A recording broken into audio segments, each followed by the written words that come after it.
Joining us right now is Erik Knutzen, the multi-asset CIO at Neuberger, Berman. And Erik, watching what we've seen in the markets, last week was an up week, both for the S&P and the Nasdaq. The S&P and the Dow. People might be a little surprised by that, given the global political backdrop.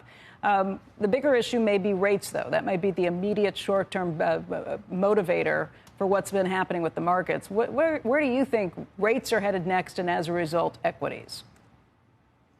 Our take on rates is that the Fed is most likely done, but that we are in this environment for higher for longer, and the market is starting to price that in. We would say that the 10-year Treasury is around fair value, somewhere between 4.50 and 5% on the 10-year yield, but that we are potentially going to see more steepening of the yield curve as we get more of a term premium priced in. You're seeing it in real yields.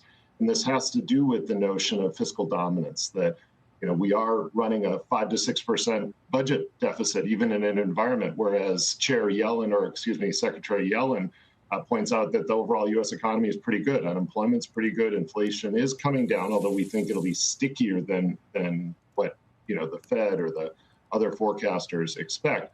And so that could lead to not just higher for longer, but more of a term premium and a steeper curve, which I think is going to challenge investors as we go into 24 in terms of equity earnings and economic growth.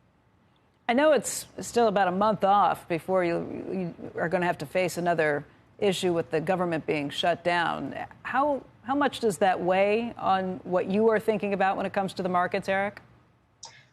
Yeah, I just wrote a blog that's being published this morning on the challenges of working geopolitical risk into portfolio construction for long-term investors.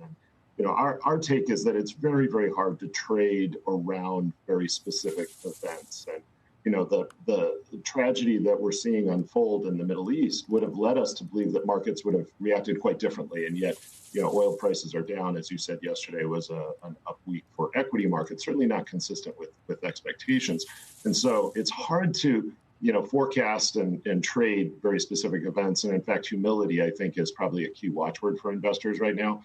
But what we think is that these factors are part of a broader trend of deglobalization, increasing segmentation of the global economy, fiscal dominance relative to monetary policy. And this is going to lead to more likely higher structural inflation, headwinds to growth, and greater volatility. And we think that's the real message in terms of how to build and make portfolios more robust in this environment.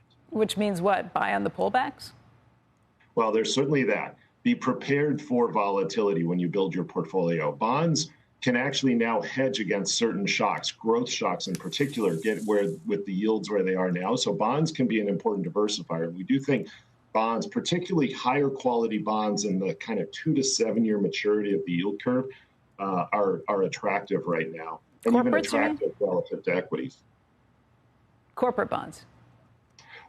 Corporate bonds, treasuries, yeah. Even, and with the yields where they are and the way the yield curve is reshaping, but broader diversification than just bonds to help hedge your risky exposure. So commodities can be helpful. Tariffs are actually pretty attractive given where real yields are, and then uncorrelated strategies. And for those investors who can lock up capital, there are in our view, very attractive opportunities in areas of private markets right now because of other investors pulling back from a capital standpoint, traditional funders doing less in the areas of private credit and other private markets. And so being able to be a liquidity provider and solve problems for other investors can be an attractive long-term opportunity.